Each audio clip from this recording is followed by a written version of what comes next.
Hello, everyone, and welcome. I am so glad you're here today for this Reading Masterclass designed exclusively for parents who want to understand how their children learn to read, what progress looks like, and what all of the recent changes in reading instruction actually mean. And this episode is also perfect for educators, particularly in the secondary space, who want to better understand the reading process and what it means for either their middle school or high school student.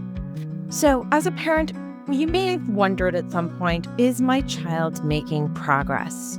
Or if you've heard phrases like the science of reading, or phonemes, or balanced literacy, or the names Fountas and Pinnell, or decodable text and thought, okay, but what does this actually mean for my kid?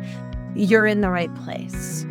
Today, I'll walk you through the fundamentals of early literacy, what the research says, why reading has become a national conversation again, what approaches schools are using, and most importantly, what you can do at home to help your child in powerful ways. So let's dive in. First, a quick disclaimer.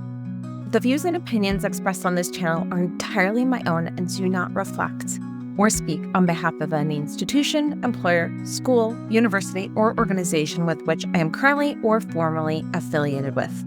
All content is provided for educational and general informational purposes only and should not be considered medical, financial, mental health, academic, or professional advice.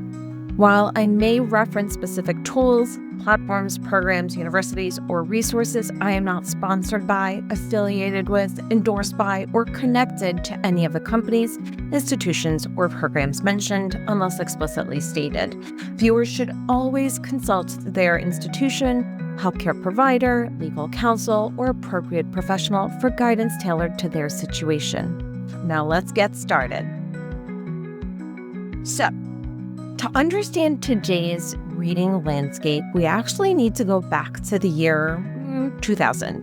That's when the National Reading Panel published a landmark report that identified 5 essential components of reading, often called the 5 pillars of reading.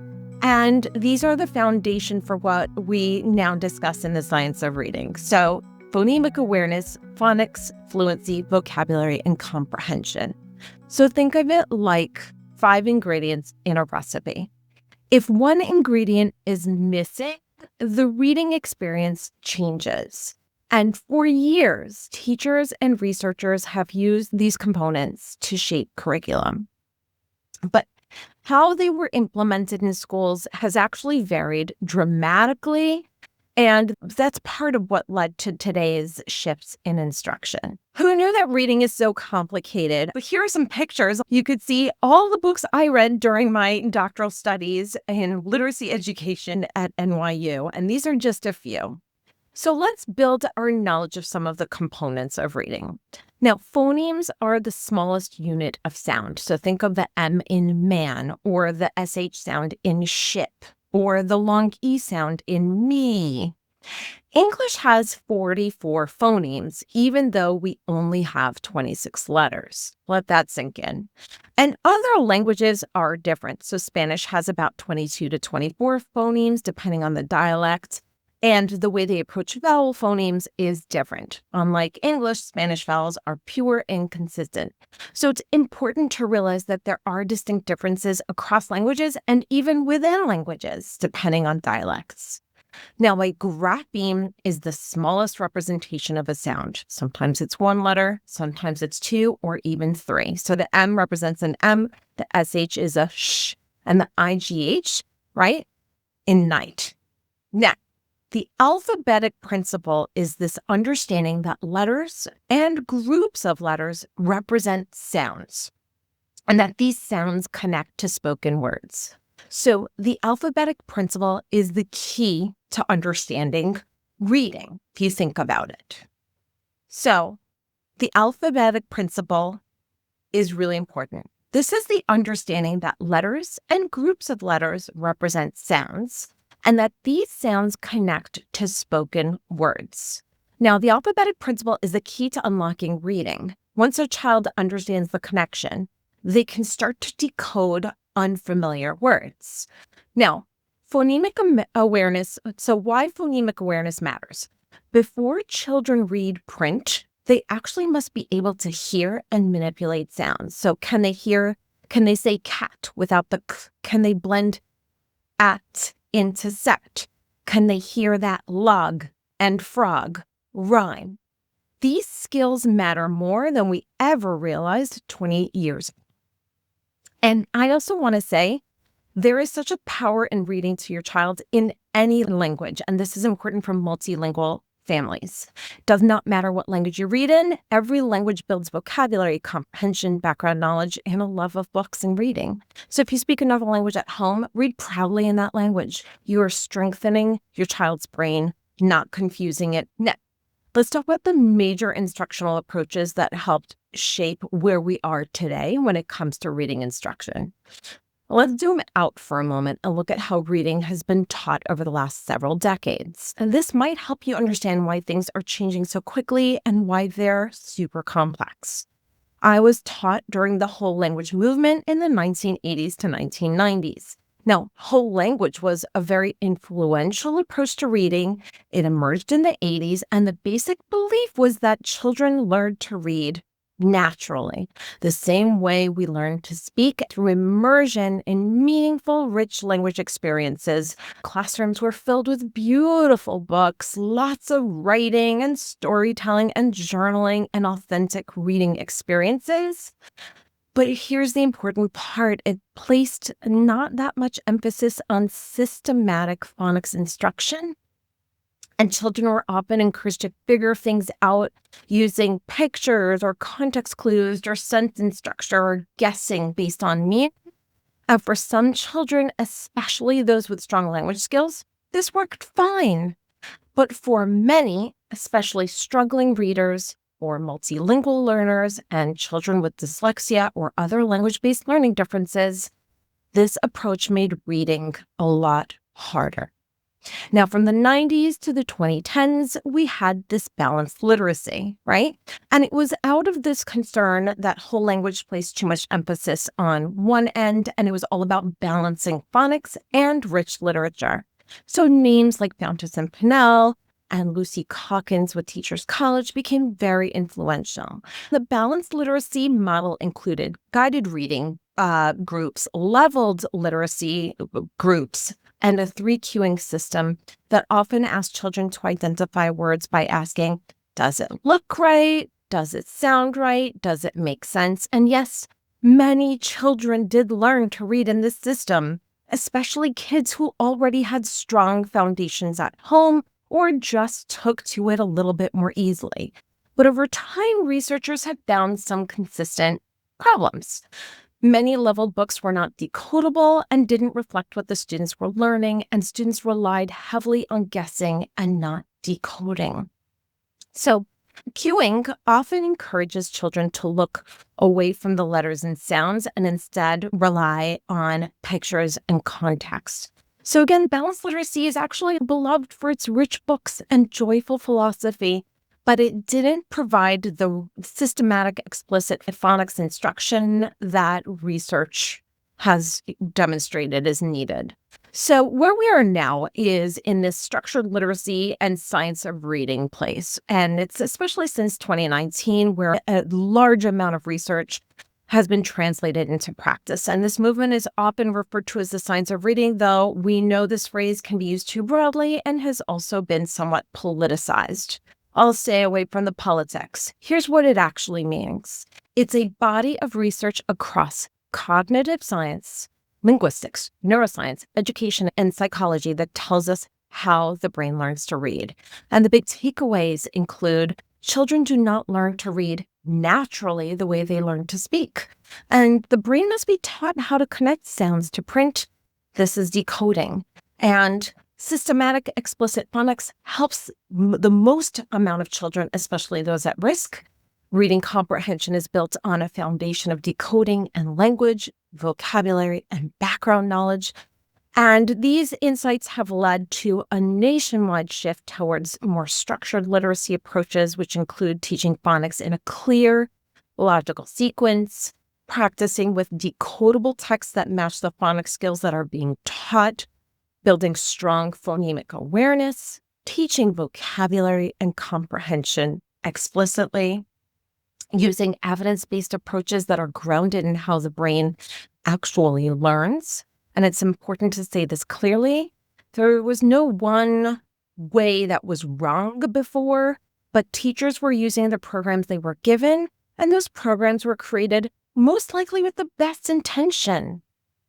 I also want to say no one was teaching wrong before, but teachers were using the programs they were given, and those programs were created with the best intention, encouraging joy, curiosity, and love of learning. But because our understanding of reading science has grown tremendously, schools are now updating their materials and practices to reflect what research shows helps more learners, all learners, not just some. And that's why you're hearing so much about phonics, decodable structured literacy, and this phrase, the science of reading, today. All right, so I just want to take this laser look, right?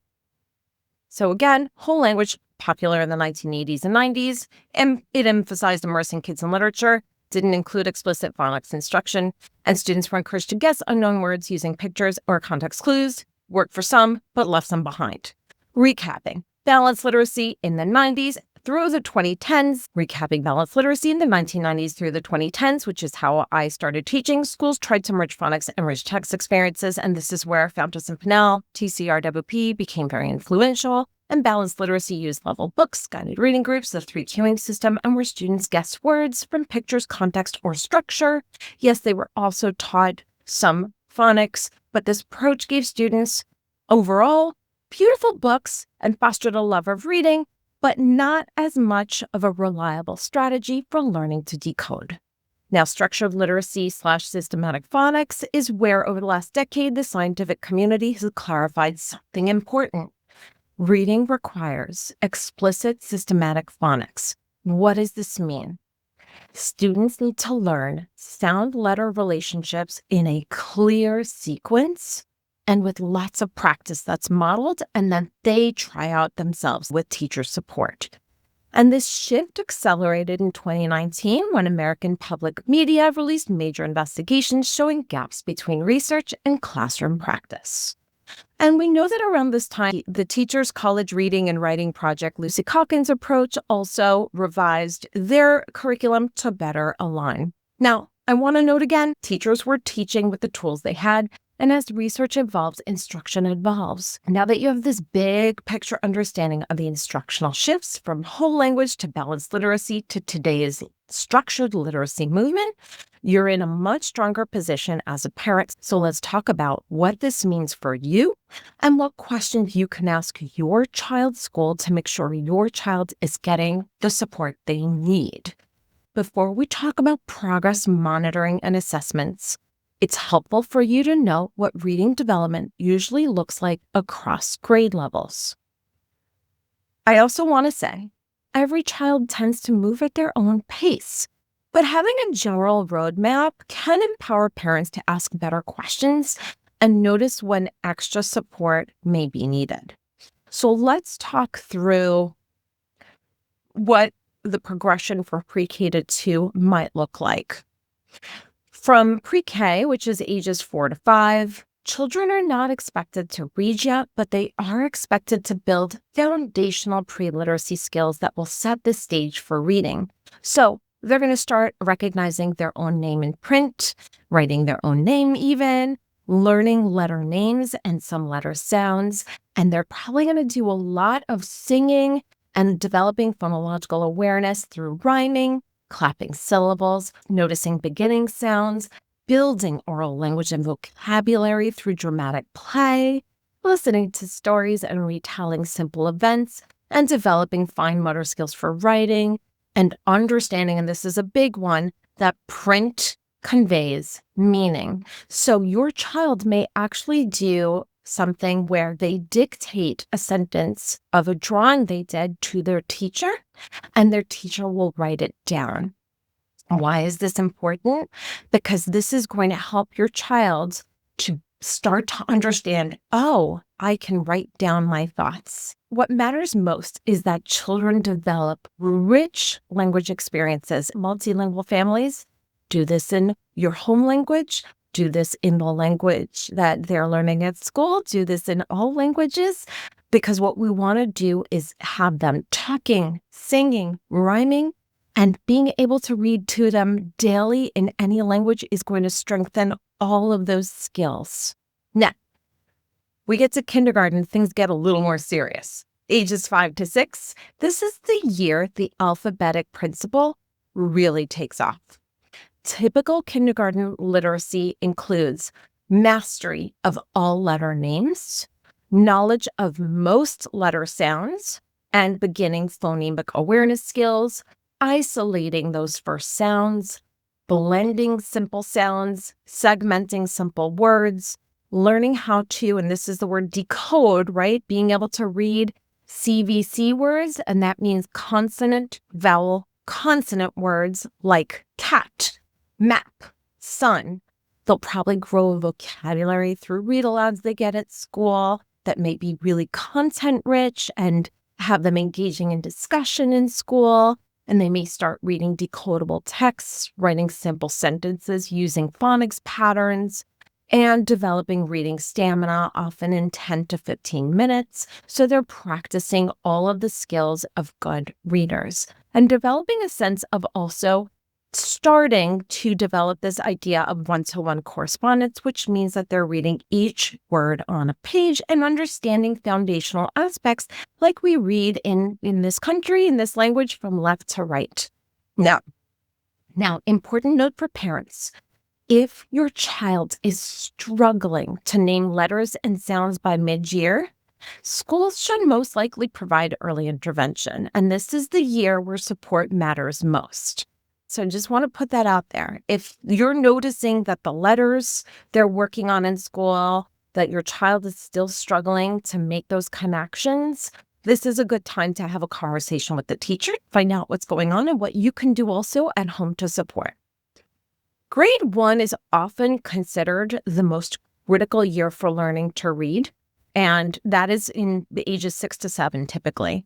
And students will typically learn to blend and segment phonemes confidently, decode words with digraphs and blends. So if you think of the SH in ship is considered a digraph. It's when you have two letters that come together to form one phoneme, as in this case, the S and the H come together to make another sound. Sh. And blends, like the word blend has a blend, the B and the L. So some examples of digraphs are SH, like ship, or CH, like my favorite word, chocolate, or TH. Now, TH has two different sounds, think and this. So they're going to learn to distinguish those sounds. And some blends are ST, like store, or BL, like blend, or TR, like truck. They're also going to learn advanced phonics patterns. So long vowel E, the magic E, right? So silent E words. That's really important. They'll learn about vowel teams like A, I, E, and OA. And R-controlled vowels, sometimes they're taught as bossy R words, because if you have a vowel like an AR or an ER or an IR in a word, like the word bird, it doesn't make the same sound as if the I were in another place without the R. Because the word bird, automatically, it almost sounds like a UR, right? Tricky R. Now, we're going to read with increasing accuracy and speed in first grade, write sentences with growing independence, develop comprehension strategies, retell stories with key details, and by the end of grade 1, most students should be reading simple books independently, not necessarily perfectly, but consistently. Okay, so that's really important. Now, around grade 1 is when I often get asked the question, does my child have dyslexia? I see around grade 1, ages 7 typically, is when I will have parents often ask me, does my child have dyslexia? This happens quite frequently. They'll say, I noticed my child reverses letters when they write them down. Should I be worried? And my short answer is not necessarily. In fact, it's actually quite common at around that age. Dr. Stanislaw Diane, a cognitive scientist whose work on reading of the brain is foundational, actually explains this beautifully. And in one of his lectures, which I've linked below, he showed that reversals are developmentally typical for young children as their brains learn to process symbol orientation. It's actually pretty cool research, so I recommend you review it if you find this interesting. In early childhood, the brain is wired to generalize shapes so that a cat is still a cat, whether it's facing left or right. Learning letters, however, requires children to unlearn that instinct, and suddenly direction does matter. So that's why B, D, P, Q, and U, these are some common mix-ups that are so common. My longer answer for parents, and this is where it becomes more nuanced, is letter reversals alone do not diagnose dyslexia. Many typically developing readers reverse letters up through age 7. And dyslexia is a language-based learning difference characterized by difficulties with accurate and/or fluent word reading, poor decoding, weak spelling. It's not just simply about writing letters backwards, and it's far more complex. And it's also about patterns, not single behaviors. So we look for clusters of signs over time, such as difficulty identifying letter sounds, trouble blending or segmenting words, slow, labored reading. One of the telltale signs, if I'm first working with a child who may have a dyslexic reading profile, it'll actually, if the student's really struggling, it almost feels as they're reading, they're walking through like quicksand or walking through mud. It's extremely laborious for them to get through a sentence. They may have difficulty remembering high-frequency words that you may have gone over and over. And they may have difficulty with spelling that does not improve with instruction. So what I would say is one reversal here or there is not enough to draw conclusions, and that orthographic mapping does take time. And children, again, need repeated systematic practice to build those automatic recognition of letter-sound relationships. And when the system solidifies, reversals do naturally fade, and it's part of a developmental progression, not a definitive red flag. All right. Also, quality of instruction and exposure matters. Some children reverse letters longer because maybe they haven't had systematic phonics, or they're practicing letters without guidance, or sometimes children are just very busy and they want to rush through, and they are rushing and not anchoring directionality because they want to move on to the next thing. So they're moving quickly, and they're still developing visual motor integration. So again, you want to understand reading development within a context, instruction, practice, and neurodevelopments, right? It's a whole ecosystem. So dyslexia is more nuanced than we realized. It's not necessarily, and I hear this a lot, a vision problem or caused by letter flipping or something a child will grow out of, by the way, because that is not the case. It's not a reflection of intelligence. I have a lot of feelings and thoughts about this, as you can tell. It is a specific difficulty within the language system, especially phonological processing, and that affects reading and spelling, and also can spill over into other challenges when it comes to learning. So, when should parents look deeper? If letter reversals occur alongside weak phonological awareness, trouble recalling letter sounds after repeated practice, slow progress in reading despite high-quality instruction, and also a family history of dyslexia. Yep, you heard me. Then I would say it's appropriate to explore further with the specialist. All right, let's get to grade 2. This is ages 7 to 8, and second grade is where decoding becomes more automatic and comprehension goes deeper. So students will decode typically multisyllabic words like sunset or rabbit or magnet. They'll recognize hundreds of sight words effortlessly. They will increase reading fluency significantly. They will apply strategies to understand nonfiction, so they'll learn fiction and nonfiction text features. They'll begin identifying themes, ideas, and evidence. They'll engage in more advanced writing. They'll expand their vocabulary through reading and conversation, and move from learning to read to reading to learn. Now, you may have seen what's referred to as Scarborough's reading rope. It actually is, let's take a zoom out. So to understand why all these skills matter, we want to actually go back to some of the premier researchers. Goff and Tumner's view, a simple view of reading in 1986, is essentially that reading comprehension is the product of decoding times language comprehension. And Scarborough created this reading rope that you may have seen around if you've attended any workshops or gone to your child's school. And basically, it's a really powerful visual model that helps us to understand how complex reading is. So imagine a rope made of many strands, and each strand represents a skill that contributes to skilled reading. So the bottom of the rope includes word recognition, so phonological awareness, decoding and spelling, and sight word recognition. And these strands become increasingly automatic over time. Now, the language comprehension at the top, actually, we keep growing on and learning every day. Every day I'm learning a new word, right? Or a new concept. So our background knowledge and our vocabulary knowledge is consistently growing. Recently, I learned about vampire squid. I didn't know that was a thing, right? So that's an example of how we're always learning about our world, and that's going to contribute to our background knowledge when we access texts, right? So language comprehension includes background knowledge, vocabulary, language structures like syntax and grammar, verbal reasoning, literacy knowledge, and these strands become more and more strategic and sophisticated. Now, when these strands weave together, children become more skilled, more fluent readers based on what they read. So the rope is just a reminder that reading is not just about phonics, it's the integration of both. And it also helps to explain why some children need more phonics support, some need language and vocabulary building, some need both. And also reminds us that a student who's learning a new language has actually probably a wealth of vocabulary and content knowledge in their L1 and their first language that we want to also try to tap into, because they probably have tons of background knowledge and language that we want to help expand and help them to develop in the new language that they're learning.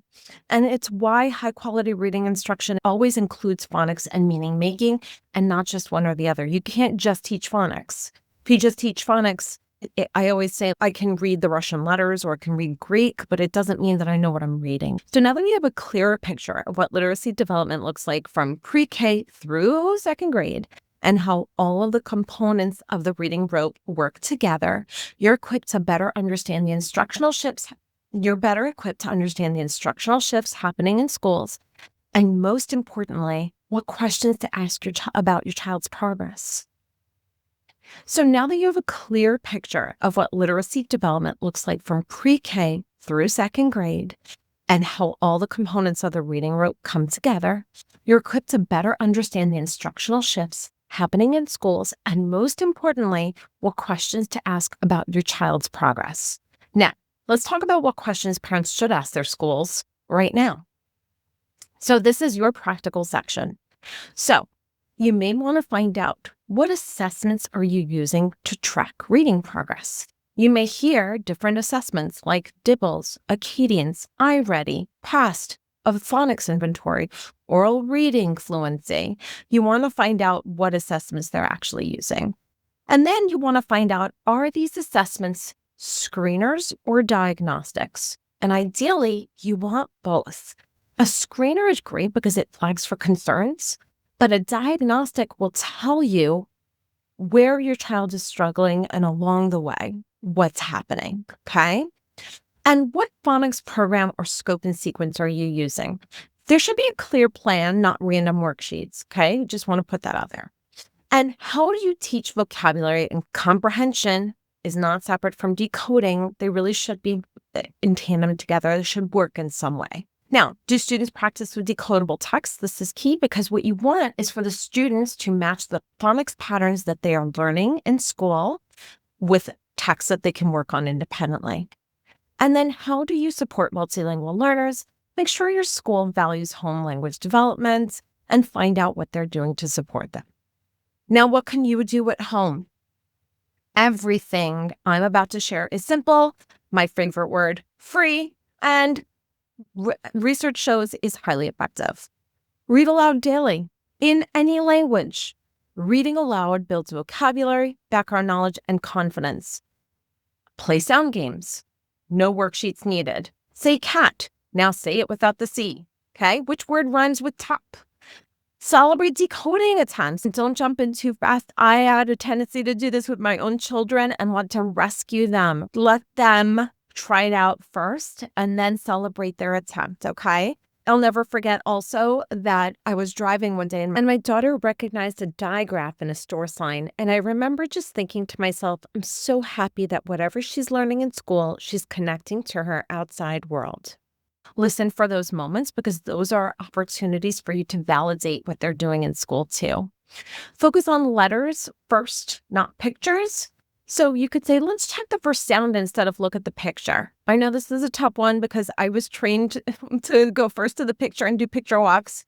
It's a tough one, but we want to also just prioritize looking at the letters and helping them to identify the words. You want to build a language-rich home. Talk during routines, narrate what you're doing, tell stories in any language, all languages, whatever works for you. Listen to audiobooks, child-appropriate podcasts are some great ones that tell really good stories.